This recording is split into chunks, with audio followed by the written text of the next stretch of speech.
Barkas, Honorable Mayor Tuck, Ms. Bunting, City Council members. 30 years ago in 1992, I stood in these same chambers and delivered the following speech to Mayor Eason and his council members. 8 years ago, we were deciding whether to build our new home in Denbigh, Newport News, or in Hampton. Our builder informed us of all the ongoing efforts to improve and beautify the downtown areas of Hampton to attract more residents. We built our home on Greenbrier and raised our daughter alongside the hardworking and caring families in this neighborhood. If we would have been aware of how the city would respond to future problems that arose, our decision would have been different. Greenbrier Avenue is a street with excessive traffic and no sidewalks. My then 7-year-old daughter could not safely ride her bike and walk down the street. Many contacts with the police department to get radar controls set up have not been productive. The city told us if we wanted sidewalks, we would have to pay 50% of the cost, which was beyond the financial reach of most residents. In response to our constant complaints to the city engineer about drainage issues, the city dug deep and wide ditches around the neighborhood. Upon return from work one evening, we found grotesquely wide and deep ditches along our property line.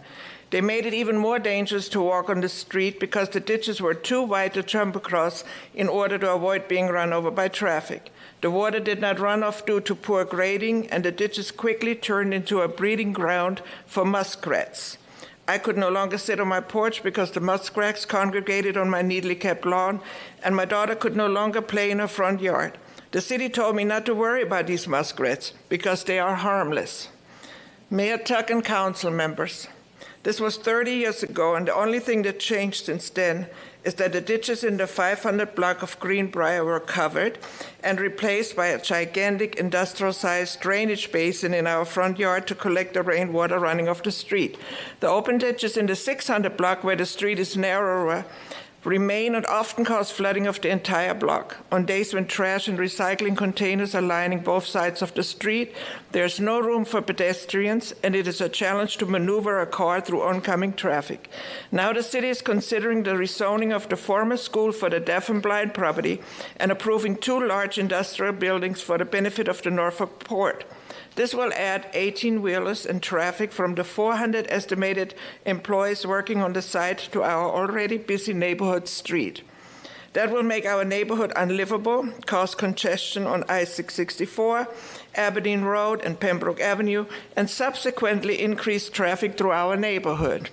The damage to our environment and the devaluation of our properties will be immense. You cannot and you must not sacrifice the well-being of this predominantly black neighborhood for the benefit of a private developer. We don't need more traffic.